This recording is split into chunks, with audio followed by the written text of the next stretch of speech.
Today we're going to explore a core concept in Buddhist teaching, Anatta. It's a term that can be a bit challenging, but understanding it can be truly transformative. The Buddha taught that what we perceive as I, me, or mine is not a fixed, permanent self, but rather anatta, which translates to not self. This idea is central to understanding Buddhist philosophy. It's a complete reversal of many common beliefs about the self as an unchanging entity. It suggests that everything we think of as our own, from our physical body to our thoughts and feelings, are actually not permanent or belonging to us in any ultimate sense. To truly grasp anatta, we need to examine the elements that comprise what we call our self. In Buddhism, these are known as the Five Aggregates. First, there's form, which refers to our physical body and the material world around us, including our sense organs. This is like the hardware of our being. Next is feeling, our experience of pleasant, unpleasant, or neutral sensations. Feelings are reactions to our senses, arising when senses interact with objects. Then there is perception, the way we recognize and interpret these sensations. Perception assigns meaning or significance to feelings. Following this is mental formations. These are our thoughts, intentions, and the way we make decisions and act on our perceptions. Finally, there's consciousness, which is the awareness that arises when the sense organs and their corresponding objects come into contact. Consciousness is not a fixed entity, but it arises when the senses come into contact with objects. It's like the operating system. Now here's the crucial part. The Buddha taught that each of these aggregates is anatta.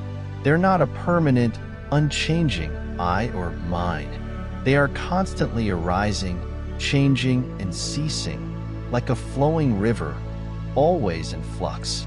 Our physical form is always changing. Feelings come and go. Our perceptions shift. Our thoughts are constantly evolving, and consciousness is always being updated with new information. Nothing is static or fixed. But if there is no permanent self, then how do we understand our actions, our sense of identity, and our experience of life?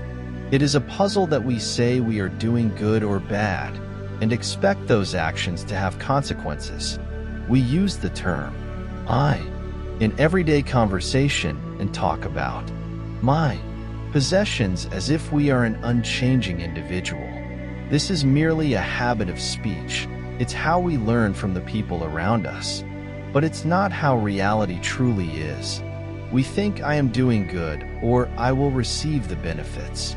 But the one who does the good deed and the act of doing the good deed are also anatta.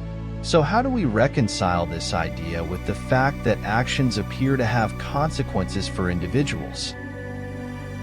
The answer lies in understanding that actions, or karma, do indeed have results, but they don't attach to a permanent self. The results are experienced by the constantly changing aggregates, the flow of our experience.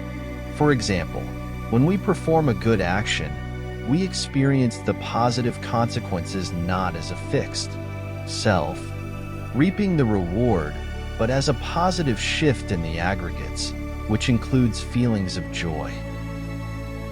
So why is the concept of anatta so important? Because clinging to a false sense of self as fixed, permanent, and separate is the root cause of our suffering. When we identify with things as belonging to us, my body, my thoughts, my possessions, we inevitably experience disappointment and pain because these things are impermanent. When we grasp something as me or mine, we create suffering for ourselves. The path to liberation involves recognizing the anatta nature of all things, including ourselves. The goal is not to deny existence or say that there is no self, but to understand that our sense of self is a process, not a thing. As we understand this, we loosen our attachment, lessen our suffering, and find true peace. By seeing the changing nature of everything that we think of as me and mine, we are then able to understand the true nature of reality. By letting go of the illusion of a permanent self, we are able to understand that everything arises due to causes and conditions, that all things are impermanent, and thus our suffering ends. Thank you for exploring this profound concept with us today. Reflect on what you've learned and consider how understanding Anatta can transform your life.